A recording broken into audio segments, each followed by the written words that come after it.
Bismillah, pada kesempatan kali ini saya akan menjelaskan buku yang berjudul Konsep Uang dalam Al-Quran. Dalam sejarah Islam, uang merupakan sesuatu yang diadopsi dari peradaban Romawi dan Persia. Ini dimungkinkan karena penggunaan dan konsep uang tidak bertentangan dengan ajaran Islam. Dinar adalah mata uang yang diambil dari Romawi dan dirham adalah mata uang perak warisan peradaban Persia. Sebagaimana yang dikutip oleh hadis Warman Karim, bahwa Allah menciptakan dinar dan dirham sebagai hakim penengah di antara seluruh harta, agar seluruh harta bisa diukur dengan keduanya. Namun, belum ada kata sepakat tentang definisi uang yang spesifik. Dari sekian definisi yang diutarakan, dapat dibedakan dalam 3 jenis. Yang pertama, definisi uang dari segi fungsi ekonomi sebagai standar ukuran nilai, media pertukaran, dan alat pembayaran yang tertunda atau different payment. Kedua, definisi uang dengan melihat karakteristiknya, yaitu segala sesuatu yang diterima secara luas oleh tiap-tiap individu.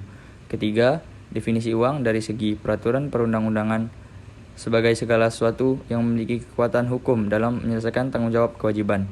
Dari definisi di atas dapat ditemukan sebagian menekankan dasar hukumnya sesuai peraturan perundang-undangan, sebagian lain melihatnya dari dasar karakteristik dan fungsi-fungsi dalam ekonomi, dan sebagian lagi mencakup ketiga poin tersebut. Di sini dapat ditemukan bahwa para ahli ekonomi membedakan antara uang dan mata uang. Mata uang adalah sesuatu yang dikukuhkan pemerintah sebagai uang dan memberinya kekuatan hukum yang bersifat dapat memenuhi tanggung jawab dan kewajiban serta diterima secara luas. Sedangkan uang lebih umum dari mata uang karena mencakup mata uang dan serupa dengan uang atau uang perbankan. Dengan demikian, setiap mata uang adalah uang, tapi tidak setiap uang itu mata uang.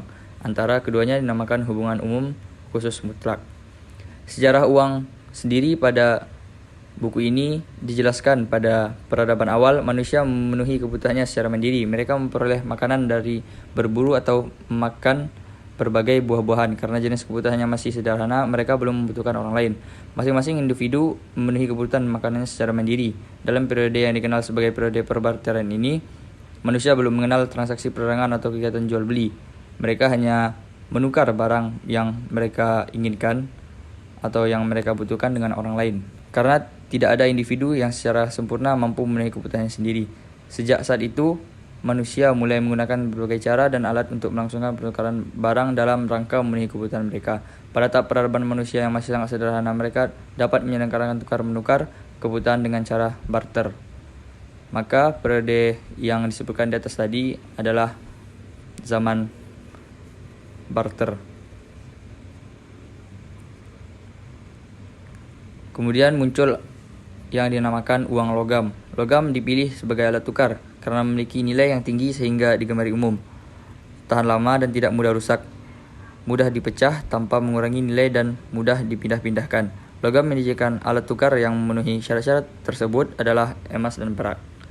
Uang emas dan perak disebut juga sebagai uang penuh.